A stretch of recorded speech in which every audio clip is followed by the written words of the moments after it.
I am Alex Tiglar, and this video is titled Queer and Trans Performance Strategies in Contemporary Canadian Theatre and Performance. I am an MA student at Brock University in Studies in Comparative Literature and Art, and I am the co-artistic director of the cabaret theatre company, Operation Snatch. Writing for, casting, and working alongside transgender and queer people has been a calculated choice in my life as a theater creator for over 15 years. When you are entrenched in artistic, political, and social spaces with people who embody gender and sexuality in a manner that is understood as both adaptable and yet profoundly conscientious, the script, quite literally, gets flipped. What can we learn about role-playing and performativity, that is to say the everyday performance of gender, from those who are often coerced into so-called normal gender expressions in their day-to-day to avoid everything from awkward gendered social interactions to traumatic verbal and physical violence? And how can we create space for their real stories to unfold? What can we learn from people who are burdened with the contempt that is heaped on those perceived as trying to pass, as though we are all not constantly composing, amending, and updating our identities for myriad reasons? Anyone who inhabits a body that is criminalized and stigmatized is, by definition, a good actor. That doesn't necessarily mean they want to be on stage, but I challenge you to find a transgender or queer person who doesn't know how to perform, who hasn't acted out great portions of their life to survive, including in spaces that resolutely define themselves as welcoming of diversity. I will begin by saying that when I use the term transgender, I cannot hope to encompass in a short video all that means to everyone who is transgender or transsexual or gender nonconforming, and I offer this same caveat when I use the term queer. With this in mind, and with suggestions for additional reading throughout and resources posted on this page, I will be talking a little bit today, not only about the value of working with transgender and queer performers, but also about the value of using transgender and queer methodologies in theater and performance. By employing people and tactics that challenge established theatrical motifs, we open ourselves to the nuances we strive for when producing compelling theater. When I create theater with transgender and queer actors, first and foremost, I wish to avoid what I call the paraprosdokian device. A paraprosdokian is a rhetorical expression in which the second part of a sentence or phrase is surprising or unanticipated in a way that causes the reader or listener to reinterpret the first part. It's frequently used for humorous or dramatic effect. The late comedian Mitch Hedberg was known for his skillful use of paraprosdokians. For example, I used to do drugs. I still do, but I used to too. Groucho Marx was also a master of the paraprosdokian. I've had a wonderful evening, but this wasn't it. Do you see how you reinterpret the first part of the sentence when the second defies your expectations? Trans and queer characters are frequently used in performance as paraprosdokian devices to defy expectations, but also to defy, as a means of trickery, their place in the carefully structured gender order. This strategy is known amongst some transgender scholars and performers as the reveal. Danielle M. Said defines it as the moment in a trans person's life when the trans person is subjected to the pressures of a pervasive gender-sex system that seeks to make public the truth of the trans person's gendered and sexed body. Now, the thing that really defines a paraprosdokian is that the cliche is usually embedded in the first part of the sentence or phrase, and the surprise is embedded in the second part. In the paraprosdokian about having a wonderful evening, for example, the reveal happens in the second part of the sentence when we learn that Groucho has had wonderful evenings, but the one to which he is currently referring is not one of them. When one subjects transgender or queer characters to this tactic, one can be sure that the cliche is always occurring in the second part, and that for trans and queer actors and theater creators who wish to explore issues beyond, genital and sexual orientation panic, this is naturally very frustrating and dull. As transgender cabaret theater creator Annie Danger says, the joke is, it's not a joke. In theater practice, the concept of the reveal is an important plot device, to be sure, but, to give you an idea of how this might play out in relation to a heterosexual cisgender character, it would be like perpetually being forced to answer the question, when did you know you were straight? And expecting the answer this to absolutely stun the audience and transform the direction of the play. Or perhaps a character is forced to concede over and over and over that they are deliberately hiding something that would compromise the comfort and safety of everyone around them, and that something might be as mundane as the length of their earlobes. Transgender people are forced, as scholar Julia Serrano argues, to be stuck like broken records in what is often just a fragment of their lives. One can only imagine how tiresome this would be, to have corrective or enhancement surgery and to be obliged to have a reckoning with it at any given moment that implies you're a fraud, and a potentially hostile one at that. In 2007, my company produced a show called Who's Your Dada?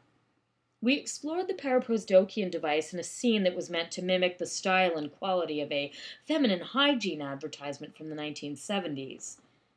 Two cisgender female dancers performed in a lyrical style in gauzy negligees, while a transgender actor stripped to reveal flowers in his bra, which, when he stood in front of a fan, flew up in the air romantically and, most importantly, non-threateningly, revealing the scars from his chest reconstruction surgery. We turned this moment, which everyone waits for on tenterhooks, into a tampon ad from the 1970s, equating the big, shameful secret foisted on trans people with the big, shameful secret foisted on menstruating women. The fact that someone's genitals or secondary sex characteristics are not what we expect them to look like, and yet we demand to see them / not see them, is as commonplace as having a period. And yet so much drama and contrition is demanded from those who don't actually experience these things.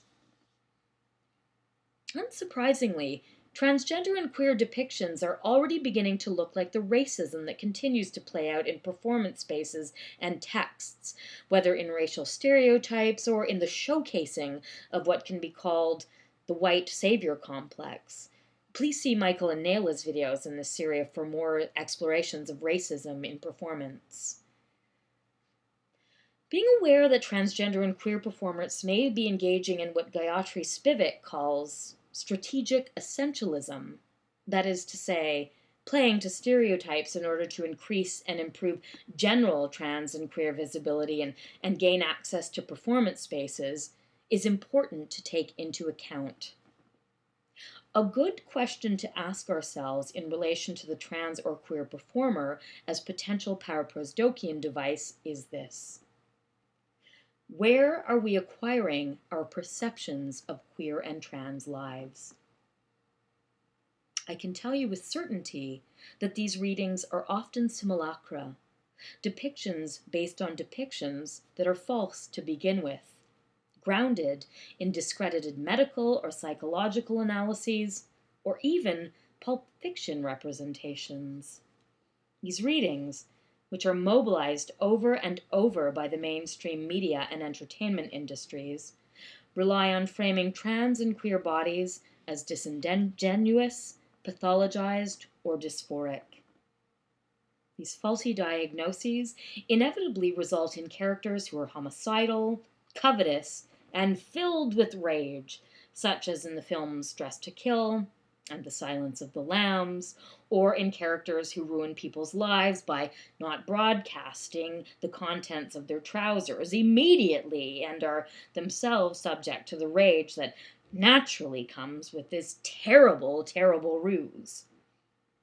Now, it may seem interesting to place trans and queer bodies in these roles to create dramatic tension, but when we engage these shop-worn tactics, we are letting people know, to paraphrase Bell Hooks in her retort to people who say she's not like those other feminists, that everything we know about transgender and queer bodies comes into our lives third hand, that we have really not come close enough to transgender and queer people to know what really happens in their lives and what they are really all about, and most disconcertingly from a creative standpoint, that we do not care to challenge and revise our precious artistic histories to include or reveal more complex representations of transgender and queer people that may have been in the texts to begin with. As Susan Stryker says, kick over any rock and you will find a trans story under it. People think of transgender, transsexual, and gender variant stuff as being so exotic or marginal or hard to find, but once you start looking, we really are everywhere. Now, if we learn anything from transgender and queer bodies, it's that revisions are not only possible, but they often vividly enhance the original work. It may be difficult to accept that our ideas of transgender and queer bodies are informed primarily by pathologization. It may, to borrow from T.L. Cowan's theory of the trans feminist killjoy, spoil feelings of political and social well-being or pleasure that are contingent upon the tacit agreement of trans people to be tokenized in creative spaces. But the fact is, the first non-medical journal of transgender studies, Transgender Studies Quarterly, was only published in 2014. We must understand that by continuing to mobilize cliches, we are creating stories based on histories that have harmed transgender and queer people immeasurably. When Annie Danger was asked what she wanted to express publicly in relation to queer sexual desire, she said healing. Healing. Let's think about that when we make theater with, for, and by transgender and queer people.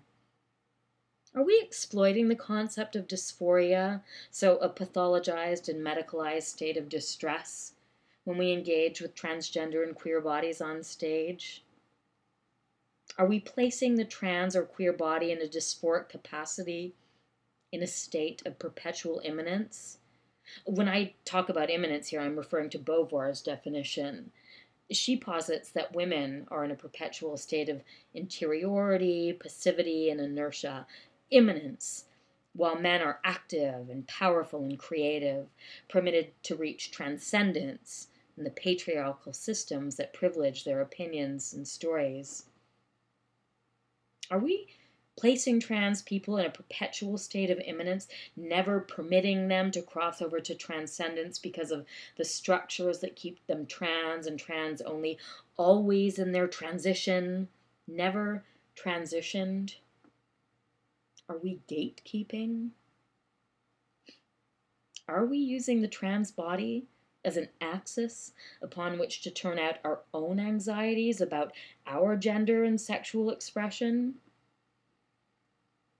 Questioning these issues should make us question all the ways in which we profit artistically off the pathologization of othered bodies, such as those of sex workers, racialized people, and people with disabilities. Transgender and queer bodies cannot continue to exist in a holding pattern of objection, difference, and repetition. When we demand greater social and creative recognition for sexual and gender expression, it benefits us all. Diversity lifts all of us. And to be perfectly blunt, as a cabaret theater producer, I am often working with a budget of 2 nickels and a paperclip, maybe a potato. To have a cast of performers who are capable of embodying a range of gender and sex expressions on stage rather seamlessly is liberating both artistically and financially. As theater creators, We strive for a more nuanced and exciting interpretation of the world. Queer and trans methodologies don't just allow for this, they are this. As David J. Getze writes, once gender is understood to be temporal, successive, or transformable, all accounts of human lives look different and more complex.